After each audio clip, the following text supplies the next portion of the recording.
construction d'un dispositif défensif de zone 3-2-1, ses enchaînements, ses fonctionnements et la mécanique de réglage de ces choses-là qui doit être extrêmement précise pour que ce soit efficace. Il faut bien comprendre simplement dans ce qu'on va faire qu'il s'agit simplement de réglage tactique. Il faut bien comprendre aussi que ce type de dispositif a plusieurs variantes, on pourra en parler par la suite. Il faut bien comprendre aussi que ce dispositif peut être le meilleur s'il est bien produit, peut être le plus mauvais s'il est mal produit. On essaye soit d'intercepter, soit de dissuader, soit carrément d'arrêter le porteur de balle si c'est possible.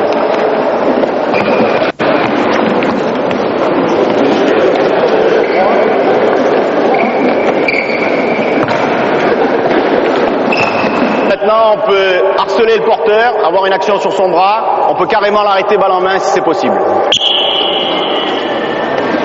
En plus des comportements de harcèlement, de dissuasion liés aux attitudes et déplacements défensifs, on va donc voir une action sur le porteur de balle, soit de harcèlement pour gêner sa transmission, soit carrément de pré-neutralisation, étalée, élargie sur toute la largeur du terrain. Ceux qui ont la balle sur les 6 mètres, ceux qui n'ont pas la balle en face sur les 9 mètres.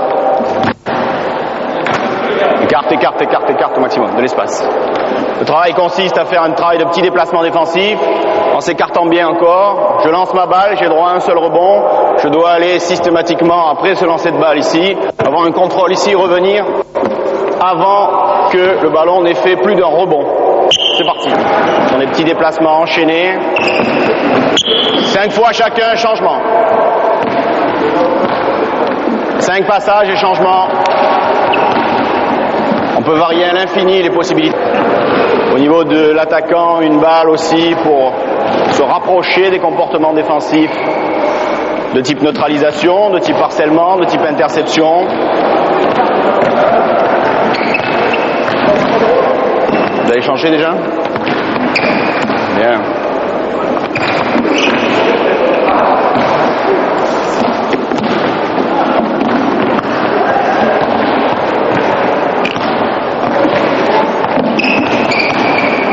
Dernier passage sur ce thème, lancer, rebondir, petit contre ici, et retrouver sa balle. Toujours un seul rebond autorisé. Contre et tout de suite repartir derrière au niveau défensif. Vas-y. Hop, et hop, tout de suite. Bien. Essayez d'avoir un enchaînement dès qu'on touche le sol. Éventuellement même une réorientation des appuis pour y enchaîner derrière.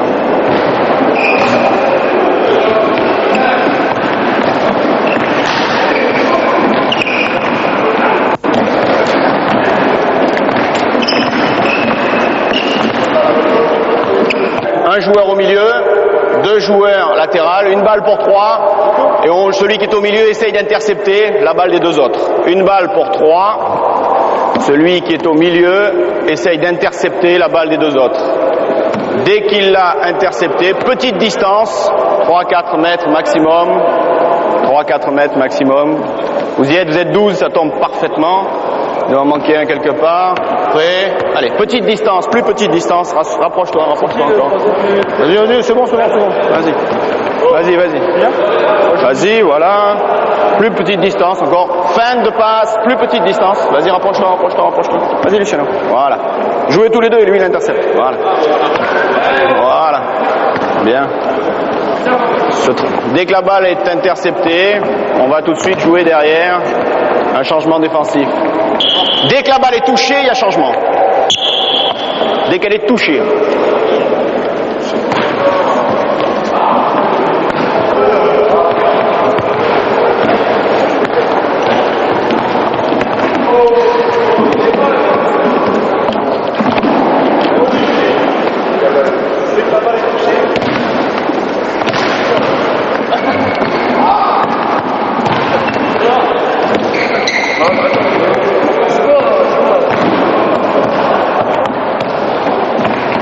Ça va.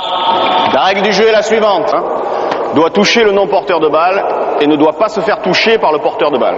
S'il se fait toucher, c'est 5 abdos immédiatement. Il doit donc, pour être délivré, toucher celui qui n'a pas la balle, mais ne pas se faire toucher par celui qui a la balle. Allez, Coco. Voilà, 5 abdos. Vas-y, maintenant. C'est parti. Sur simplement ce petit jeu tactique, on va se rendre compte que les comportements défensifs, lorsqu'on touche le non-porteur, c'est lui qui devient défenseur. Il faut avoir un calcul tactique qui est indispensable, particulièrement dans les défenseurs avancés des zones 3-2-1.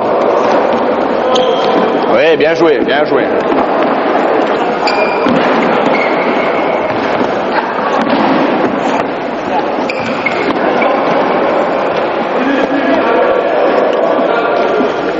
En fin d'échauffement, et pour préparer ensuite au travail de gardien de but, la même chose.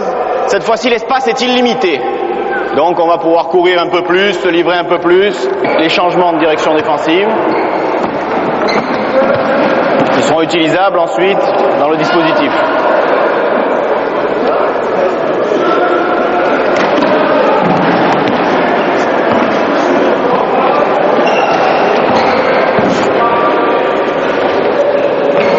Dans 30 secondes, le dernier défenseur nous fera 5 abdos. Dans 30 secondes, le dernier défenseur fait 5 abdos.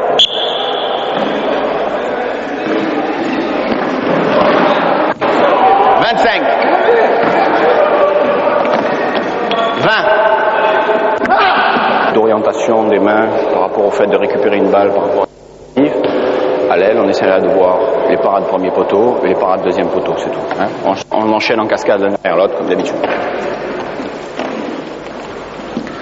En place, une balle par personne, cascade centrale.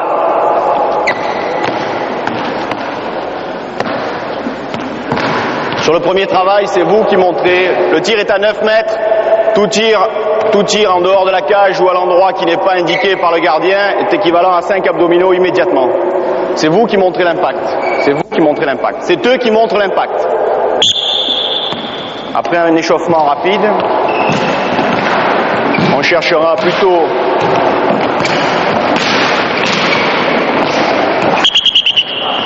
on va changer, mais c'est vous qui montrez l'endroit où vous allez tirer. Hein. C'est eux qui vous montrent où vous tirez. Il ne s'agit pas de cascade n'importe comment. C'est parti.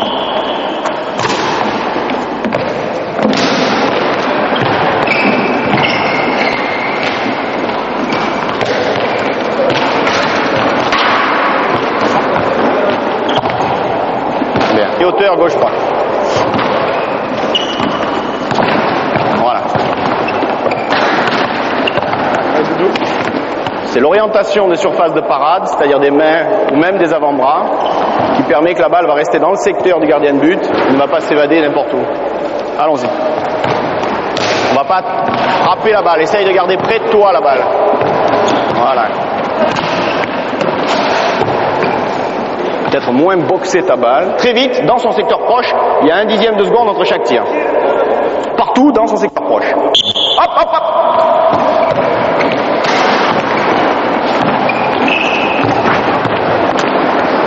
Bien, ça monte ici, 4 mètres, les uns derrière les autres, roucoulette, petit jeu avec le gardien, jeu tactique de près, etc. C'est parti, dégagé par la gauche. Dans les dispositifs de zone 3-2-1, beaucoup de tirs ont lieu de près. On va chercher à ce que le gardien ait un travail tactique avec le tireur, sur tout ce qui peut être feinte préalable. On va demander au gardien dans ce travail-là